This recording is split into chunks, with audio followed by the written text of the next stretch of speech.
आइए प्यारे दोस्तों, मैं वी नो दैट यानी विनोद आप सभी का इस बिहार पुलिस कांस्टेबल के प्रैक्टिस सेट नंबर 6 में आप सभी का स्वागत करता हूं और आपको और आपके माता दोस्तों प्रणाम करता हूं। आशा करता हूं कि बहुत बेहतर तरीके से अपनी तैयारी में लगे होंगे दोस्तों और दिन प्रतिदिन अपनी तैयारी को मजबूत बना रहा हूं और बेहतर बना रहा हूं दोस्तों। और आशा करूंगा कि जो प्रैक्टिस सेट है ये आपकी तैयारी को और बेहतर बना रहे हैं और सिलेक्शन की तरफ दोस्तों आपको लेके जाएंगे दोस्तों। तो चलिए अपना एक कदम और रखते हैं सिलेक्शन की राह की तरफ दोस्तों। आइए स्टार्ट करते हैं दोस्तों प्रैक्टिस सेट के द्वारा। आइए देखो क्वेश्चन नंबर फर्स्ट क्या हमारे पास, ध्यान से देखें सभी। यहाँ पे जितने भी क्वेश्चन दोस्तों पीवाईक्यू। अब इस पीवाईक्यू क्वेश्चन के द्वारा मैं आपके कॉन्सेप्ट भी क्लियर कराऊंगा दोस्तों। तो आइए देखो क्वेश्चन क्या, ध्यान से देखें सभी। ये क्या कह रहा हमसे कि 4x² y 6xy square 8x² y square का लघुत्तम समावर्तक है। क्या पूछ रहा है? एलसीएम पूछ रहा है। क्या पूछ रहा है? एलसीएम। ये पूछ रहा हूं हमसे एलसीएम, ठीक है। अब देखो एलसीएम के लिए हम क्या करते हैं सभी समझेंगे इस बात को। देखो सबसे पहले जितने भी नंबर्स हैं उनको पहले हम प्राइम फैक्टराइजेशन में लिखते हैं। किसमें लिखते हैं? प्राइम फैक्टराइजेशन, बोलो अभाज्य गुणनखंड में। तो हम देख पा रहे हैं, देखो यहाँ तो वेरिएबल है भाई, तो अब 4 के तो प्राइम फैक्टराइजेशन क्या करोगे भाई?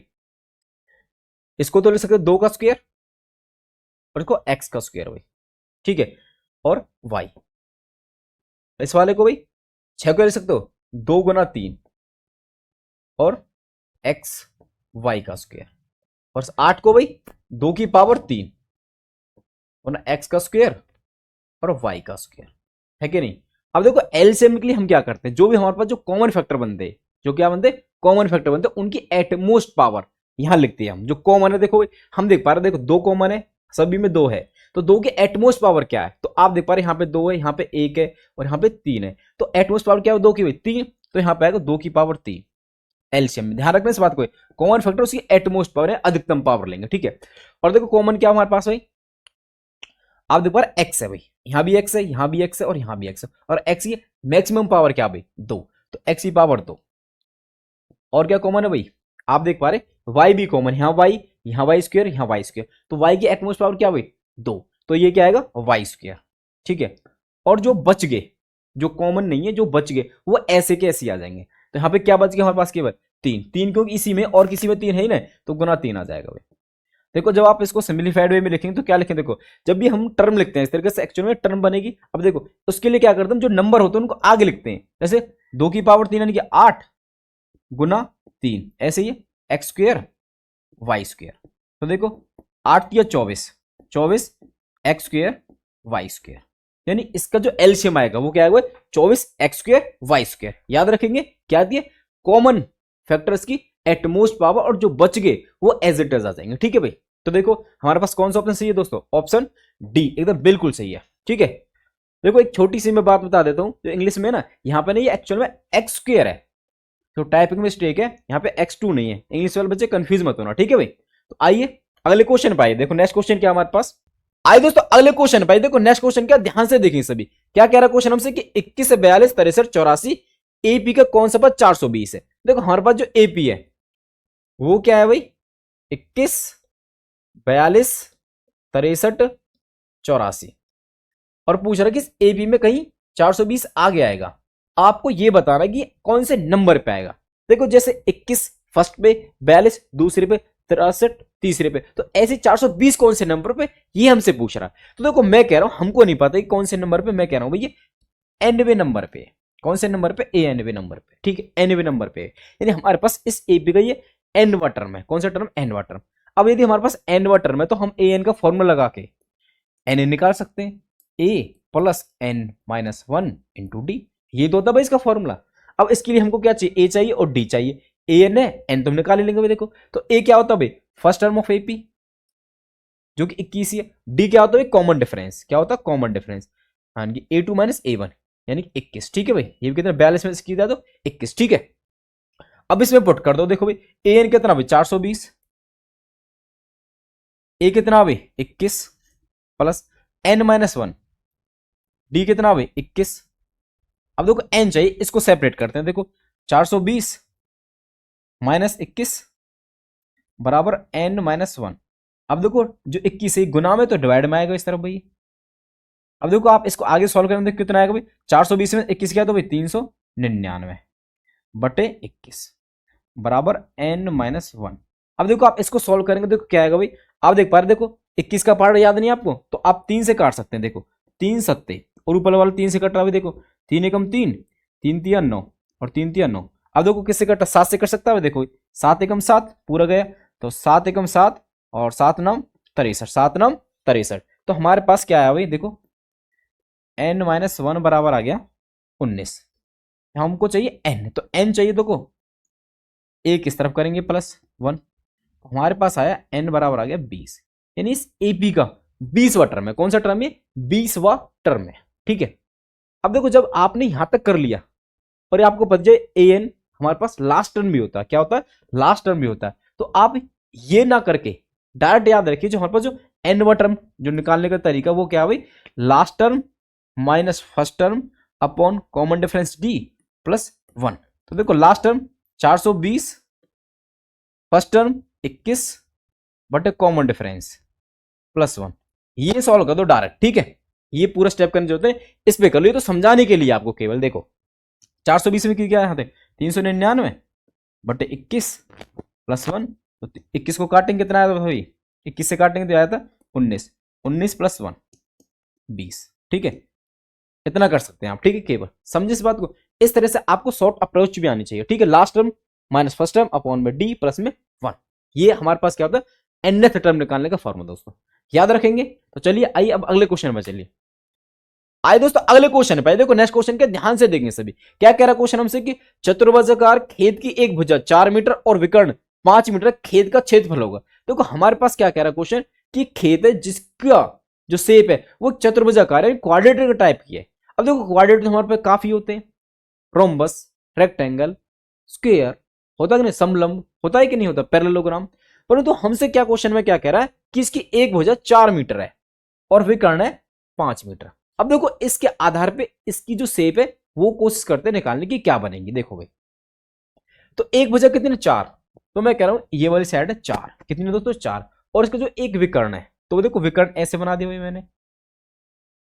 ठीक है भाई, तो ये 4 मीटर है, अब ये 5 मीटर है।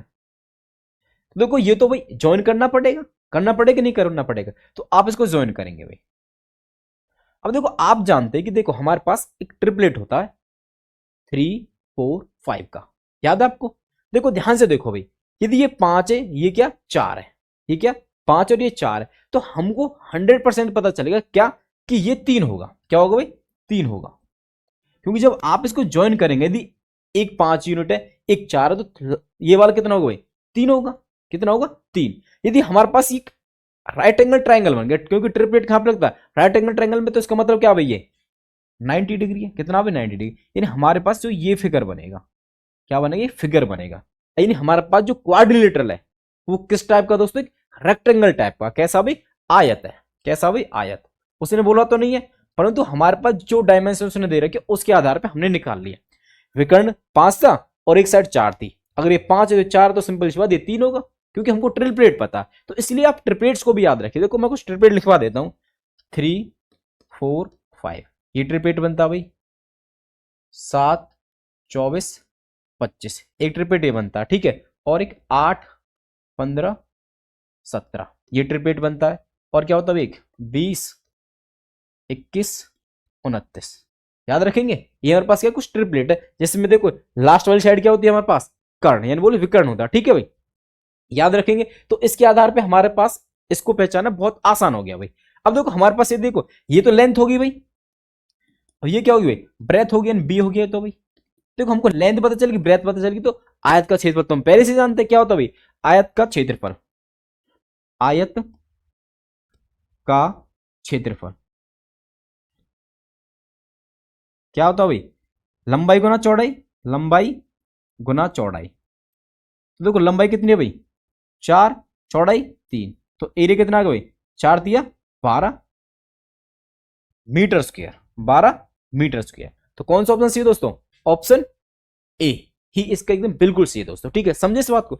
इस तरह से आपको क्वेश्चन को समझना, फिर उस गिवन डायमेंशंस के आधार पर उसको रेक्टिफाई करना कि क्या बनेगा वो फिगर। ठीक है, आशा करता हूं ये समझ में आ गया होगा आपका। ठीक है, तो एक छोटी चीज पूछ लेता हूं मैं, यदि हमारे पास इसका क्षेत्रफल ही है तो इसका परिमाप बताओ।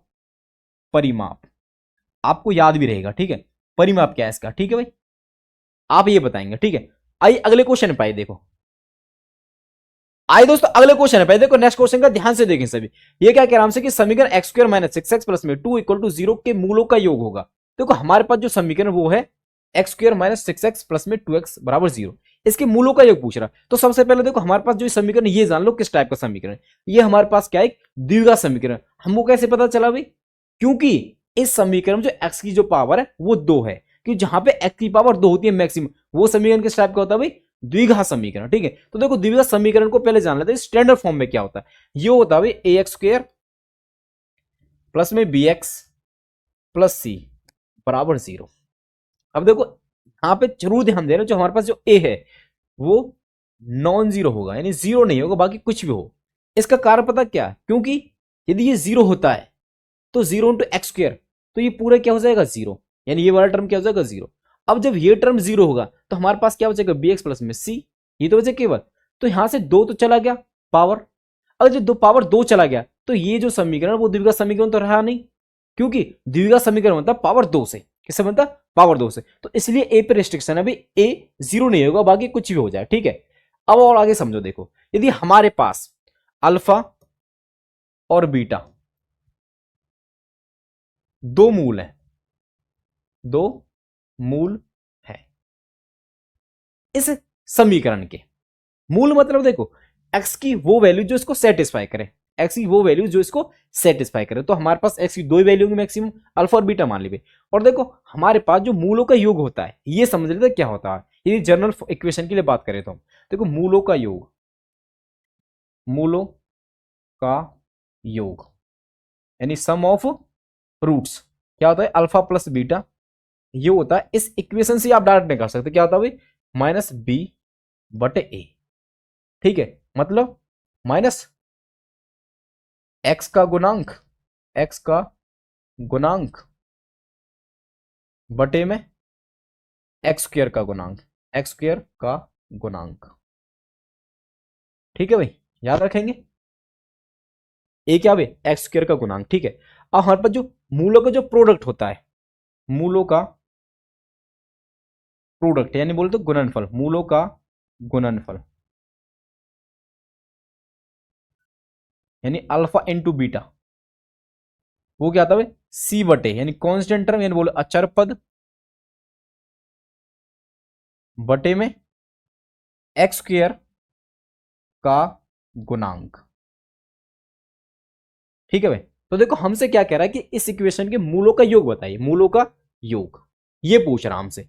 अब देखो यहीं से बता देते डायरेक्ट भाई, देखो माइनस, अब देखो इसको जब कंपेयर करेंगे उससे आप, तो देखो ए एक्स स्क्वायर यहां लिख देता हूं दोबारा भाई, प्लस बी एक्स प्लस सी बराबर 0। ठीक है, तो देखो आप देख पा रहे हैं यहाँ पे माइनस, हमारे पास जो बी की वैल्यू क्या है भाई, देखो आप इसको कंपेयर, देखो बी की वैल्यू क्या है माइनस सिक्स, तो माइनस तो फॉर्मूले का ही है भाई, और बी की वैल्यू क्या है माइनस सिक्स बटे में ए क्या हमारे पास देखो एक्स स्क्वायर कोएफिशिएंट यहाँ पे क्या क्वेश्चन नहीं है, तो इसका मतलब क्या एक है, तो हमारे पास जो ए की वैल्यू होता है 1। तो आप इसको सॉल्व देखो माइनस माइनस प्लस, ये आ गया 6/1, 6/1, यानी हमारे पास जो मूलों का योग है इस इक्वेशन को आया 6/1। ये क्वेश्चन डायरेक्ट थोड़ा इतना सही था, परंतु मैंने आपको बेसिक बताने के लिए ये बता दिया। ठीक है, समझे इस बात को। एक छोटी सी बात और समझ लो, यदि हमारे पास मूलों का योग दिया है और मूलों का गुणनफल दिया, तो हम उस इक्वेशन को भी निकाल सकते हैं। तो कैसे होती है वो इक्वेशन भाई, वो निकाल जाते हैं x square minus sum of zeros into x plus में प्रोडक्ट ऑफ जीरोस बराबर 0। आप सम ऑफ जीरोस दे रखा तो वो पुट कर दो यहाँ पे, और प्रोडक्ट ऑफ जीरो दे रखा तो वो पुट कर दो, आप इक्वेशन निकाल लो। ठीक है दोस्तों, इस तरह से हमारे पास क्वेश्चन बनते हैं, इसलिए मैंने क्वाड्रेटिक इक्वेशन को पूरा बता दिया और क्वेश्चन को भी समझा दिया। ठीक है, आइए अगले क्वेश्चन पाइए, देखो क्या है नेक्स्ट क्वेश्चन। आइए देखिए दोस्तों क्वेश्चन क्या, ध्यान से समझेंगे क्या कह रहा है क्वेश्चन की, mod of x minus 5 equal to 10 के हल होंगे। देखो हमारे पास दे रखा मॉड, क्या दे रखा मॉड, इसको समझ लो ये क्या होता है पहले भाई। देखो इसका मतलब समझेंगे आप क्या, कि देखो -5 का मॉड और +5 का मॉड, ये दोनों ही 5 होंगे। यानी कहने का मतलब पता क्या है, कि हमारे पास जो मॉड है वो हमेशा पॉजिटिव वैल्यू देता है, क्या देता है पॉजिटिव वैल्यू। एक बात और समझ लीजिए, मैं बात करूं माइनस ऑफ एक्स और प्लस ऑफ एक्स के मॉड की, तो देखो -x का जो मॉड है वो भी x आएगा और ये भी x आएगा, क्या आएगा x। तो यहां पे हमारे पास क्या पॉसिबिलिटी बनेगी, इसका मतलब पता क्या है, कि हमारे पास देखो x -5 ये पॉजिटिव, एक बार तो पॉजिटिव होगा भाई एक्स, ये बराबर 10 के, और एक क्या होगा एंड, कि हमारे पास ये माइनस होगा, यानी बोल एक्स -5 पर माइनस इसका मॉड भी तो भी आएगा भाई बराबर 10। इसको समझे कि नहीं समझे, यानी एक्स की जगह पे एक्स -5 रखना है, तो हमारे पास अंदर क्या हो सकता है, दो एक्स हो सकता है, एक तो माइनस एक्स, तो इस एक बार ये प्लस का और एक बार ये माइनस का, तो इन दोनों को सॉल्व कर दो केवल, हमारे पास एक्स की वैल्यूज आ जाएंगे, हल आ जाएंगे एक्स के। देखो भाई, तो आप इसको सॉल्व करना, देखो भाई माइनस को इस तरफ शिफ्ट कर दो, एक्स -5 ये -10 हो गया, तो यहां से देखो भाई एक्स वैल्यू क्या है भाई -10, माइनस को इस तरफ शिफ्ट करेंगे तो +5, तो यहां से एक्स वैल्यू आ गया, देखो माइनस प्लस माइनस 10 में से 5 की तो 5, और साइन बड़े वाले का माइनस का, ठीक है, एक तो एक्स वैल्यू आ गई भाई, ठीक है। आप इसको सॉल्व करो भाई, देखो एक्स वैल्यू यहां से निकालेंगे, तो देखो यहां से डायरेक्ट ही 10 -5 इस तरफ जाएगा +5, तो एक्स वैल्यू क्या आएगी यहां से भाई 15, कितनी आ गई दोस्तों 15, तो एक्स की दो वैल्यूज आई, एक आ गई 15, एक आ गई -5, तो कौन से ऑप्शन में दोस्तों आप देख पा रहे ध्यान से कि ऑप्शन डी में दे रखा है, क्या दे रखा ऑप्शन डी में। तो ये जरूर याद रखें, जो मॉड का मतलब है वो हमेशा ही पॉजिटिव वैल्यू के लिए, क्या पॉजिटिव वैल्यू, समझे इस बात को भी, आसान था। इस तरह का एक दोस्तों क्वेश्चन आया था, इसलिए मैंने आपको ये कराया, ठीक है। आइए अगले क्वेश्चन पाई, देखो आइए दोस्तों अगले क्वेश्चन पाई, देखो नेक्स्ट क्वेश्चन के ध्यान से देखें सभी, क्या कह रहा क्वेश्चन हमसे कि किसी धनराशि को 10% सिंपल इंटरेस्ट से कितने समय में 2 गुना कर सकते हैं। देखो हमारे पास जो धनराशि पर रेट है वो 10% सिंपल इंटरेस्ट, और कह रहा है कि 2 गुना कर सकते हैं कितने समय में, ये हमसे क्वेश्चन पूछ रहा है। तो देखो 10% का मतलब समझते हैं, यानी जो रेट हमारे पास इसका मतलब समझते हैं। देखो 10% दे रखा भाई, इसका मतलब क्या भाई 1/10, जब आप इसको फ्रैक्शन में कन्वर्ट करेंगे 10/100% हटा के भाई तो 1/10 आएगा। अब 1/10 का मतलब समझते हैं पहले, तो 1/10 का मतलब है यदि हमारे पास मूलधन 10 है, तो जो एक वर्ष में जो ब्याज मिलेगा वो कितना होगा भाई 1 होगा, यानी 1 वर्ष में ब्याज वो कितना भाई 1 है, कितना 1 है 1 वर्ष में। अब क्वेश्चन क्या कह रहा है कि हमको दुगना करना, कितना करना दुगना करना मूलधन का, धनराशि मूलधन, ठीक है।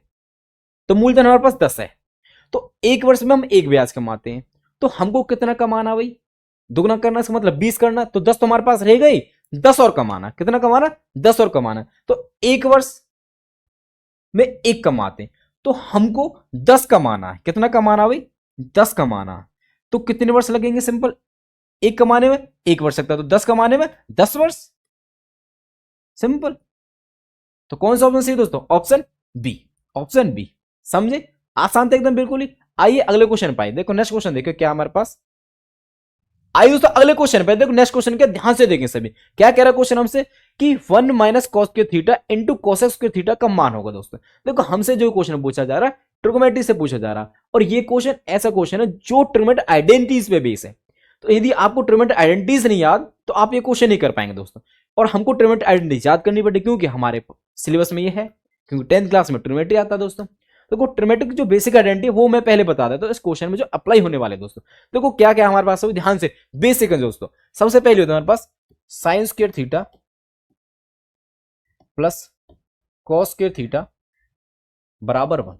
अब देखो इसी को मॉडरेट करके क्या बनाते हैं, देखो साइन स्क्वायर थीटा बराबर कॉस को इस तरफ भेज देते हैं 1 माइनस कॉस स्क्वायर थीटा, यानी कि 1 माइनस कॉस स्क्वायर थीटा को लिख सकता हूं साइन स्क्वायर थीटा, ठीक है। अब देखो अब एक बार कॉस को इस तरफ भेजा, अब एक बार साइन को भेज दो, यानी कॉस स्क्वायर थीटा बराबर आ जाएगा भाई 1 माइनस साइन स्क्वायर थीटा, ठीक है। अब देखो इसी तरह हमारे पास और भी आइडेंटिटीज है, पहले देखो 3 तो ये है भाई, ये समझो, ठीक है। अब देखो 3 और है, sec square theta sec theta minus ten square theta बराबर 1, ठीक है। अब देखो 10 को इस तरह भेजो भाई, तो सेक स्क्वायर थीटा बराबर है 1 प्लस टेन स्क्वायर थीटा, ठीक है भाई। और देखो अब की बार 10 को इस तरफ रख दो, 1 को इस तरफ लिया, यानी बोले तो ऐसे रख बोल सकता हूं कि टेन स्क्वायर थीटा बराबर आएगा सेक स्क्वायर थीटा -1, ठीक है। 3 ही होगी दोस्तों, साइन कॉस की और सेक टेन की, और देखो 3 और होती किस किस की भाई, कोसेक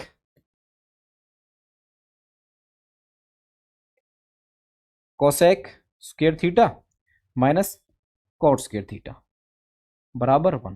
देखो कॉट किस तरफ शिफ्ट कर दो तो हमारे पास आएगा कोसेक स्क्वायर थीटा बराबर 1 प्लस कॉट स्क्वायर थीटा। अब देखो अब की बार कॉट के बराबर निकाल देते हैं। कॉट स्क्वायर थीटा पर क्या आएगा भाई, ये इस तरफ और ये इस तरफ, देखिए आएगा कोसेक स्क्वायर थीटा माइनस 1, तो 3 ही होगी भाई। तो हमारे पास 9 आइडेंटिटीज होती है, इनके बेस पे दोस्तों हम सारे क्वेश्चन कर सकते हैं। और देखो इसमें छोटी छोटी आइडेंटिटीज है, और वो समझ लो क्या है हमारे पास। देखो हमारे पास जो साइन है वो होता है कोसेक का उल्टा भाई, ठीक है, कोसेक थीटा। इसका मतलब पता क्या है कि हमारे पास जो कोसेक है वो साइन का उल्टा होता है। किसका उल्टा होता है भाई, साइन का। समझे, यानी कि एक दूसरे के उल्टे होते हैं दोस्तों। ऐसे ही कॉस थीटा बराबर होता है 1/sec थीटा, ठीक है। ऐसे ही सेक थीटा को ले सकते हैं आप 1/cos, ठीक है। और देखो एक क्या होता है हमारे पास, टेन थीटा बराबर होता है 1/cot थीटा, ठीक है। और क्या होता है भाई, इसी को लिख सकेंगे तो आप, तो cot थीटा बराबर 1/tan थीटा, ठीक है। ये याद रखना, ठीक है भाई। और समझ लो जो tan थीटा है वो होता है sin theta upon cos theta, ठीक है। और जो tan थीटा है वो होता है cos theta upon sin theta, ठीक है। दोस्तों मैंने कोशिश करी कि आपको बेसिक जो आइडेंटिटीज है जो हम बार बार यूज करने वाले हैं वो आपको पता हो दोस्तों। तो मैंने इस क्वेश्चन के द्वारा ये आइडेंटिटी सभी लिख दिए, आप इनको याद कर लें दोस्तों। देखो अब यहाँ पे इस क्वेश्चन पे आए, देखो ये क्वेश्चन हमारे पास, इसकी वैल्यू पूछ, देखो 1 - cos थीटा को आप क्या लिख सकते हो, देखो ध्यान से, 1 - cos थीटा को साइन स्क्वायर थीटा। तो देखो यहां से क्या आ जाएगा, साइन स्क्वायर थीटा इसकी जगह दोस्तों, ठीक है, और इंटू कोसेक स्क्वायर थीटा, ठीक है। समझे इतना भाई। अब देखो हम देख पा रहे हैं जो साइन है वो कोसेक का उल्टा है। साइन जो कोसेक का क्या उल्टा है, अगर देखो आप कोसेक को 1/sin लिख सकते हो, कोसेक को क्या लिख सकते हो 1/sin। अगर स्क्वायर में तो स्क्वायर में ही आएगा भाई, जैसे वहां पे साइन कॉस है ना सिंपल, तो साइन में आया तो स्क्वायर में आएगा भाई, ये आएगा साइन स्क्वायर थीटा। अब देखो ये ऊपर ये नीचे, तो ऊपर से नीचे कट जाएगा भाई, न्यूमरेटर डिनोमिनेटर, तो ये आएगा 1। कितना आएगा भाई 1। तो हमारे पास इसकी वैल्यू क्या होगा दोस्तों, 1। इन ऑप्शन सी एकदम बिल्कुल सही। इन बेसिक आइडेंटिटी को आप जरूर याद करना दोस्तों, ठीक है। आइए अब अगले क्वेश्चन पे आए दोस्तों। आइए दोस्तों अगले क्वेश्चन पे, देखो नेक्स्ट क्वेश्चन क्या ध्यान से देखें सभी। क्या कह रहा है क्वेश्चन, यदि दो वर्गों के क्षेत्रफल का अनुपात 9:1 है तो उनकी परिधियों का अनुपात क्या होगा। देखो हमसे क्वेश्चन कह रहा है कि हमारे पास दो वर्ग है, ठीक है भाई। मैं वर्ग बना देता हूं जिससे आप क्वेश्चन को और बेहतर समझ सके दोस्तों। ये क्या कह रहा है कि इसका जो एरिया का रेशियो है वो 9:1, ठीक है। अब देखो इतना समझ लो कि हमारे पास यदि इस वर्ग की साइड ए है तो इसका एरिया होगा ए स्क्वायर, और इसकी साइड यदि स्मॉल है तो इसका एरिया होगा ए स्क्वायर। क्योंकि हमारे पास वर्ग का एरिया होता है भुजा का स्क्वायर, भुजा का स्क्वायर। यदि साइड ए है तो एरिया क्या हो जाएगा, भुजा का स्क्वायर यानी ए स्क्वायर, ठीक है। अब हमसे पूछ कह रहा है परिधियों का अनुपात। अब देखो जो हमारा जो परिधि होती है यानी पेरीमीटर होता है इसका, वो क्या होता है पेरीमीटर 4 × साइड, ठीक है। अब इसका क्या होगा भाई 4 × साइड। इसके रेशो की बात कर रहा है, इसके रेशो की बात। तो यदि मैं यहां से बात करूं पी रेशो स्मॉल पी, ठीक है। तो देखो ये है 4a, क्या है 4a, और ये 4a स्मॉल है, ठीक है। तो इसका मतलब देखो 4 से 4 कट के रेशो की तो बात है, यानी कैपिटल है और स्मॉल है। यानी कि इसका मतलब पता क्या, यानी कि पेरीमीटर का रेशो वही होगा जो साइड का रेशो, जो साइड का रेशो। अब यहां से समझ लो कि यदि हम एरिया का स्क्वायर रूट करते तो हमारे पास साइड आती है, क्या आती है भाई साइड आती है। तो हमारे पास ये एरिया तो दे रखा भाई, एरिया का तो रेशियो है ये, है कि नहीं। तो हमको साइड का रेशियो चाहिए एक्चुअल में, क्योंकि साइड का रेशियो वही क्या होता है पेरीमीटर का रेशियो। तो क्या करना होगा इसका भाई स्क्वायर रूट, क्या करना भाई स्क्वायर रूट करना केवल इसका। देखो 9 का स्क्वायर रूट क्या होता भाई 3, और इसका भाई 1, यानी हमारे पास आएगा 3:1 अनुपात आ गया पेरीमीटर, क्योंकि हमारे पास ये क्या 3:1, समझे। साइड का रेशियो वही पेरीमीटर का रेशियो। एक्चुअल में ये सब पता क्या होता है, ये होता है डायमेंशन का खेल, ठीक है। यदि हमारे पास ए स्क्वायर दे रखा है तो यदि हमको एक डायमेंशन में है तो उसको क्या करते हैं रूट कर देंगे, सिंपल क्या कर देंगे रूट, ठीक है। ये डायरेक्ट एक्चुअल में एक नंबर का, ये तो मैं वैसे ही एक्सप्लेन करने लग रहा हूं आपको खामा खा, तो इसका स्क्वायर रूट कर देना खाली। तो यहां से 3:1, तो 3:1 कौन सा दोस्तों सी, ठीक है। समझे इस बात को, ये थोड़ा सा आपको उसको क्लियर देना, बेसिक देना एकदम बिल्कुल, ठीक है, इसीलिए समझाया, ठीक है। आइए अब अगले क्वेश्चन पाए, देखो नेक्स्ट क्वेश्चन क्या, ध्यान देखो, ध्यान से देखो भाई क्या कह रहा है क्वेश्चन हमसे कि एक त्रिकोण की भुजाएं x सेंटीमीटर, x+1 सेंटीमीटर और x+2 सेंटीमीटर, तो x का मान क्या होगा जब त्रिभुज एक समकोण त्रिभुज है। देखो क्या कह रहा क्वेश्चन हमसे कि हमारे पास एक त्रिकोण की भुजाएं x सेंटीमीटर है और x+1 है और x+2 है। ठीक है, यहां तक तो समझ में आ गया कि त्रिकोण है, उसकी साइड है x, x+1 और x+2। ठीक है, और यहां के बाद क्या कह रहा है जो, तो x का मान क्या करिए, x का मान निकालना, जबकि त्रिभुज है वो समकोण है। अब इस समकोण त्रिभुज से हमारे पास जो क्वेश्चन है उसकी जो वैल्यू होगी वो पता चल जाएगी। पता कैसे, देखो क्यों मैं कह रहा हूं भाई, हमारे पास यदि एक राइट एंगल ट्राइंगल है ये, ठीक है, और ये कह रहा है कि इसकी जो तीन साइड है, एक x है, एक x+1 है और एक x+2 है। भाई बड़ी वाली x+2 ही तो होगी विकर्ण, ये हमारे पास क्या है 90 डिग्री है। अब देखो क्या कह रहा हमसे कि ये क्या एक समकोण है। अब यदि ये समकोण है तो हमारे पास यहां पे क्या होगा, एक ट्रिपलेट सेट होगा। क्या होगा, एक ट्रिपलेट सेट होगा। अब ऑप्शन के द्वारा देख लेते हैं हमारे पास कौन सा ट्रिपलेट सेट होगा। यानी सबसे पहले स्मॉलेस्ट वैल्यू क्या दे रखी हुई, एक्स दे रखी, और वही हमसे पूछ रहा है, क्या पूछ रहा है, एक्स ही पूछ रहा है। तो देखो हमारे पास एक्स क्या हो सकता है, तो देखो अभी मैंने पीछे भी आपको बताया था हमारे पास जो ट्रिपलेट हो क्या होता है 3 4 5। ठीक है, तो आप यहां से देख भी रहे थे एक्स वैल्यू में 3 लेता हूं तो x+1 4 आएगी और x+2 3+2 कितना आएगा 5। तो हमारे पास जो x की वैल्यू 3 है वो यहाँ पे सेटिस्फाई हो रही है, यहाँ पे क्या हो रही है, सेटिस्फाई हो रही है। तो हमारे पास जो ऑप्शन है कौन सा सही बनेगा भाई, ऑप्शन ए एकदम इसका बिल्कुल सही बनेगा दोस्तों। समझे इस बात को, बिल्कुल आसान दोस्तों। बस हमको थोड़ा सा अपने आप की जो बेसिक कॉन्सेप्ट है, बेसिक नॉलेज है, उसको थोड़ा सा इंप्रूव करना दोस्तों, उससे हमको क्वेश्चन डायरेक्टली पता चल जाएगा। इसमें कुछ करना तो नहीं था, इस क्वेश्चन ने, इस वर्ड ने हमारा क्वेश्चन बिल्कुल ही आसान कर दिया। आइए अब अगले क्वेश्चन पे आइए, ये समझ में आया ना। नेक्स्ट क्वेश्चन पाओ दोस्तों। आज दोस्तों अगले क्वेश्चन भाई क्वेश्चन नंबर 10 जो कि इस प्रैक्टिस सेट का लास्ट प्रश्न दोस्तों। आइए ध्यान से पढ़ते हैं क्या है क्वेश्चन हमारे पास। ये कह रहा है कि अगर पुरानी मशीन 1400 रुपए की खरीदी और 15% की हानि से बेची गई तो मशीन को बेचने का मूल्य होगा। देखो क्या कह रहा है क्वेश्चन कि हमारे पास एक पुरानी मशीन है जिसको 1400 रुपए में खरीदा गया है। जो खरीदने का मूल्य होता है वो होता है कॉस्ट प्राइस यानी कि क्रय मूल्य, जो कि कितना है यहाँ पे 1400 रुपए।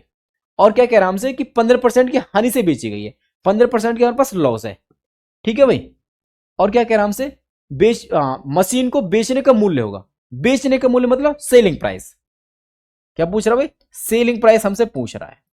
अब देखो हमारे पास जो हानि है वो है 15%, जो लॉस है वो है 15%। अब 15% का मतलब समझो, 15% का मतलब है 15/100, क्योंकि परसेंट हटा के नीचे लगाएंगे 100। तो इसको सिंप्लीफाई करेंगे तो हमारे पास आएगा 5 से 3 बार और ये 20 बार।